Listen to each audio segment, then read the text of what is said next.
Pregnancy की दूसरी तिमाही का चौथा, पांचवा और छठवां महीना आते ही कुछ गर्भवती महिलाओं को उनकी ब्रेस्ट, पेट, जांग, हाथों में खुजली होना किस बात का संकेत है?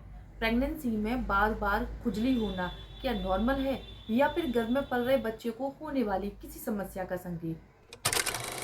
नमस्कार दोस्तों, मैं खुशबू तोमर एक बार फिर से स्वागत करती हूँ आपका प्रेगनेंसी से रिलेटेड एक और नई वीडियो में। जहाँ पर आज का वीडियो एक बार फिर से उन महिलाओं के लिए बहुत ही ज़्यादा यूजफुल होने वाला है जिन्हें प्रेगनेंसी के दौरान खुजली की समस्या हो रही है। क्योंकि फ्रेंड्स, एक लंबे समय से मुझे बार बार कमेंट आ रहा है कि मैम हमें हाथों में खुजली बहुत ज़्यादा हो रही है, किसी के पेट पर खुजली बनी हुई है, किसी के हाथ पैरों पर खुजली है, किसी के चेहरे गर्दन पर खुजली है। प्रेगनेंसी में खुजली की समस्या इतनी ज़्यादा क्यों हो रही है और ये किस बात का संकेत है, ये किस कारण हो रही है, इसे कैसे ठीक किया जा सकता है, इन सारी बातों को जानने के लिए आप वीडियो को पूरा जरूर देखिए।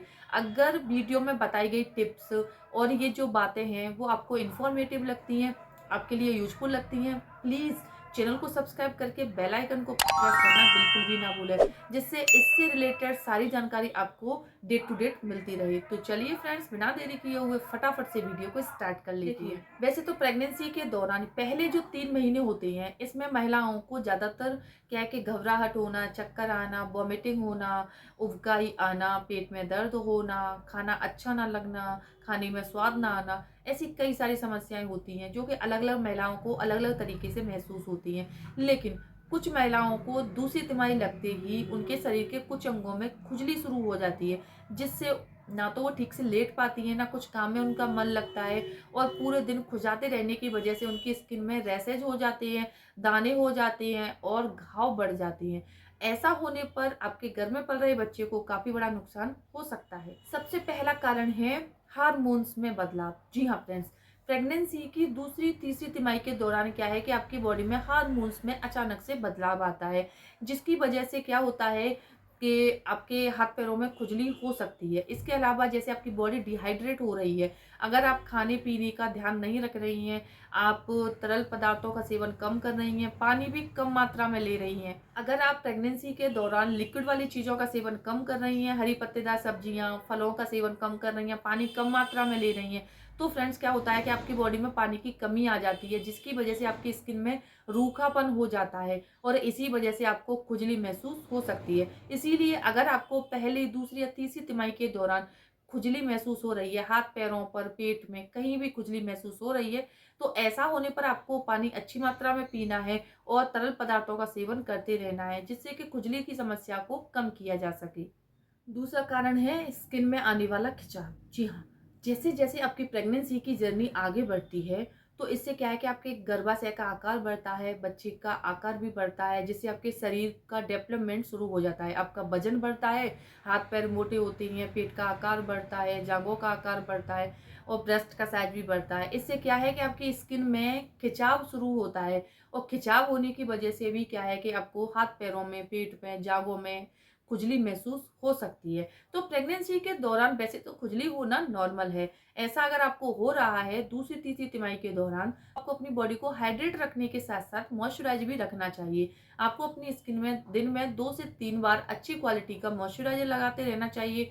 दूसरा, अगर मॉइस्चराइजर नहीं है तो आप एलोवेरा जेल भी लगा सकते हैं, कोकोनट ऑयल भी लगा सकते हैं। ये प्रेगनेंसी में काफ़ी ज़्यादा हेल्दी होते हैं और फायदेमंद भी होते हैं। इनका आपके घर में पल रहे बच्चे पर किसी भी तरह का कोई भी बुरा असर नहीं होता है। प्रेगनेंसी में आपको अपनी स्किन का पूरा ख्याल रखना चाहिए। जिस तरह आप अपने बच्चे का ख्याल रख रही हैं, अपनी डाइट का ख्याल रख रही हैं, उसी तरह आपको अपनी स्किन का भी ख्याल रखना चाहिए। कई बार क्या होता है, ये जो खुजली है वो इतनी बढ़ जाती है कि आपकी जो स्किन है वो फटने लग जाती है और इससे आपकी स्किन पर घाव बन जाते हैं, जैसे पेट पर, ब्रेस्ट पर, जांघों पर घाव बनना। और ये जो घाव हैं ये आपकी प्रेगनेंसी में काफ़ी ज़्यादा नुकसानदायक हो सकती है। इससे आपके घर में पल रहे बच्चे को इन्फेक्शन होने का खतरा भी बना रहता है। इसीलिए कोशिश कीजिए प्रेगनेंसी के दौरान अगर आपको खुजली हो रही है और ये जो मॉइस्चराइजर है, कोकोनट ऑयल है, एलोवेरा जेल है, इन सारी चीज़ों को लगाने के बाद भी खुजली ठीक नहीं हो रही है, तुरंत ही आपको डॉक्टर से सजेस्ट करना चाहिए कि ये जो खुजली है वो नॉर्मल है या फिर किसी बात का संकेत है। तीसरा कारण है एक्जिमा। जी हाँ, प्रेगनेंसी के दौरान गर्भवती महिलाओं के जो शरीर का आकार बढ़ता है तो इससे क्या है कि उनके जो स्किन के सेल्स हैं वो फटने लग जाती हैं, पैचेज आ जाते हैं स्किन में, दाने निकलने लग जाती हैं। तो प्रेगनेंसी के दौरान इस तरह की समस्या होना कई बार तो नॉर्मल होता है, लेकिन कई बार ये घर में पल रहे बच्चे को नुकसानदायक भी हो सकती है। इसीलिए खुजली होना, दाने निकलना, पैचेज होना, रैसेज होना, ऐसी समस्या हो रही हैं, 1-2 दिन में ये ठीक हो जाती हैं, तब तक तो कोई बात नहीं है। लेकिन अगर ये समस्या ठीक नहीं हो रही है, तुरंत ही आपको डॉक्टर से सलाह लेनी चाहिए और इसे ठीक करना चाहिए। चौथा कारण है सप्लीमेंट। जी हाँ, प्रेगनेंसी के दौरान जैसे ही आपकी प्रेगनेंसी की जर्नी शुरू होती है, तो डॉक्टर्स के थ्रू आपको कुछ सप्लीमेंट दिए जाते हैं, जैसे कि विटामिन, कैल्शियम, आयरन। ये जो सप्लीमेंट हैं वो शुरू-शुरू में कुछ महिलाओं को सूट नहीं करती हैं, जिसकी वजह से क्या है कि आपको खुजली की समस्या हो सकती है। काफ़ी सारी महिलाओं को क्या होता है कि ये सूट नहीं करते हैं, ठीक से डाइजेस्ट नहीं होते हैं, तो क्या होता है कुछ महिलाओं को लूज़ मोशंस की समस्या हो जाती है, बार-बार टॉयलेट आने की समस्या हो जाती है, खुजली की समस्या हो जाती है।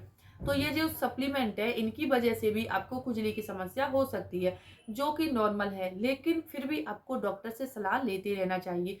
आपको प्रेगनेंसी के दौरान हर महीने अपना बॉडी चेकअप करवाते रहना चाहिए और तीनों ट्राइमेस्टर में, यानी कि फर्स्ट ट्राइमेस्टर, सेकंड ट्राइमेस्टर और थर्ड ट्राइमेस्टर में आपको अपना अल्ट्रासाउंड भी कराना चाहिए कि आपके बच्चे की ग्रोथ कितनी हो गई है, प्लेसेंटा में कोई दिक्कत तो नहीं है, आपके बच्चे की एफएचआर क्या है, कहीं बच्चे की धड़कन में कोई दिक्कत तो नहीं है। क्योंकि क्या है कि जैसे-जैसे प्रेगनेंसी की जर्नी आगे बढ़ती है, इन सारी चीज़ों में काफ़ी ज़्यादा डिफरेंस आने लग जाता है, जिसे आपको टाइम टू टाइम समझते रहना चाहिए और कोई भी समस्या होने पर, मन में कोई भी सवाल है प्रेगनेंसी को लेकर, बच्चे को लेकर, अपनी हेल्थ को लेकर, तो आपको डॉक्टर से सलाह ज़रूर लेना चाहिए। क्योंकि आपकी प्रेगनेंसी की जर्नी के बारे में आपके जो डॉक्टर हैं, वो आपसे ज़्यादा बेहतर समझते हैं और आपके बच्चे और आपको हेल्दी बनाए रखने की वो पूरी कोशिश करते हैं। इसीलिए प्रेगनेंसी के दौरान आपको इन सारी चीज़ों को बहुत ही बारीकी से ख्याल रखना है और फॉलो करना है। अब जानते हैं उस एक खास बदलाव के बारे में, इसकी वजह से आप घर में पल रहे बच्चे के लड़का या लड़की होने का काफी हद तक अनुमान लगा सकते हैं। देखिए, वैसे तो प्रेगनेंसी के दौरान किए जाने वाले अल्ट्रासाउंड की मदद से भी आप घर में लड़का या लड़की होने का काफी हद तक अनुमान लगा सकते हैं।